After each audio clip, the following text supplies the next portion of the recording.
The Hawks Directorate for Priority Crime Investigation gave an update on the division's successes for the third quarter of the 2023-24 financial year. National Head of the DPCI, Lieutenant General Godfrey Lebeya, detailed some of the priority crimes in the country, including the number of law enforcement officials murdered.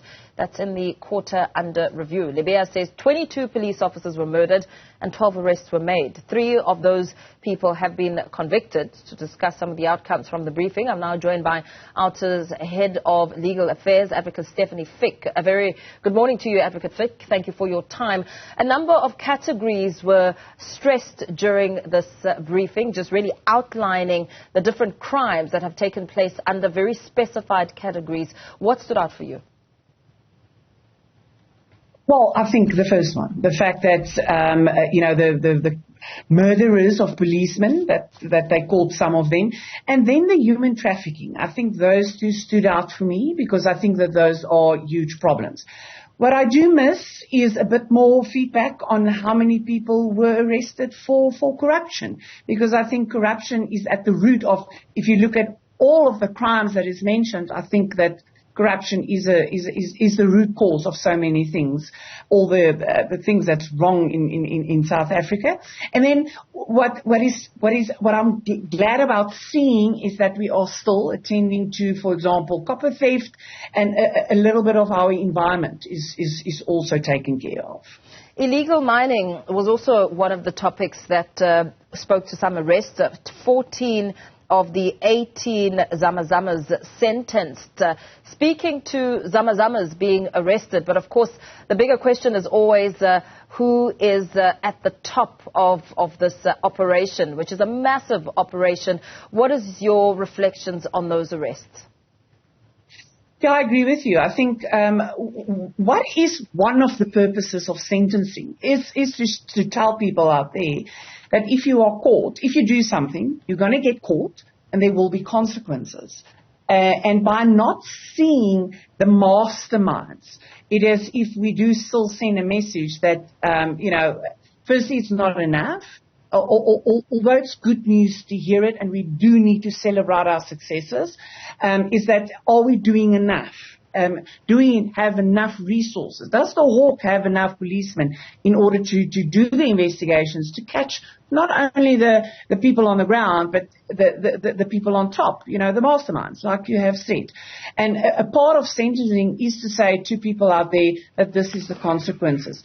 And while we do not see that there's, crime is such a problem in our communities, and if criminals are going to see, but there's no consequences, then we are not going to fight crime the way we should. Just a few days ago, national police were observed. I mean, the day really just looking at the police force and SAPS and the measures that have been made to protect officers and enable them to do their work properly.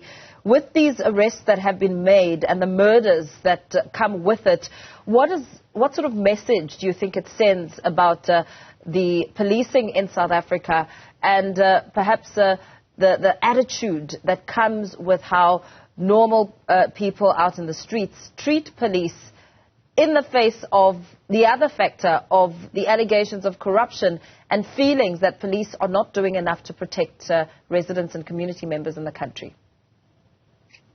I agree with you. Unfortunately, I think I think in a sentence, I think as members of society, we think that we are, they're fighting a losing battle, and that they are not really assisting communities. I have to say, I do feel sorry. I think that there are still policemen that at heart, all they want to do is protect their communities. They want to investigate to the best of their possibilities. They want criminals, to go to jail, to go to court and sentence and go to jail. But I think, unfortunately, while our priorities are not set on giving the police more resources, giving them more people, giving them more vehicles, giving them the opportunity to fight crime, is that we're fighting a losing battle. And I think, unfortunately, the message is still that criminals, a majority of the time, get away with crime. And our crime rate is, unfortunately, a sign of that. So, again, I want to say I do feel sorry for policemen that all they do is trying their utmost best. But I think the police are, at this point, fighting a losing battle. And while we are paying more for politicians to be protected, then we give the resources to our police force, I'm afraid our crime rate is going to be where it is, and that as society, we lose faith in our police force. Yeah. With the Hawks saying that they're more determined now to tackle priority crimes, you mentioned the issue of corruption, how you would have liked to see more of that with this announcement. But what are the other loopholes or perhaps opportunities for the Hawks to really just go in, hone in, invest in the budgets and the focus on rooting out crime? Where do you think they should be looking at more aggressively? I think the problem is not where to look, because I think we have enough cases and complaints, examples of corruption, fraud, etc. It is, do we have the manpower?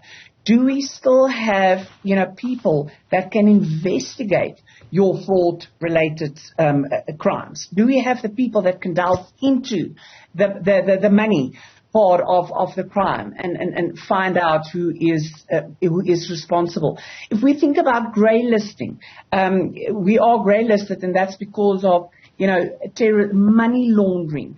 The fact that in state capture we've seen how much of the money stolen and taken in South Africa were laundered overseas, and to what extent do we have people that can still investigate that? Do we have qualified individuals? And I think it's because, for example, the Hawks has lost a lot of their people, and that's why I'm saying what they do need is resources. They need the support. They need to be the priority of the government in order to make sure that crime is properly investigated, so that we can take the criminals to court, so that we can prove that they are guilty, so that they can go to jail. Yeah, very well. Thank you so much, Advocate Stefanie Fick there from OUTA, giving us a sense of the outcome of that report.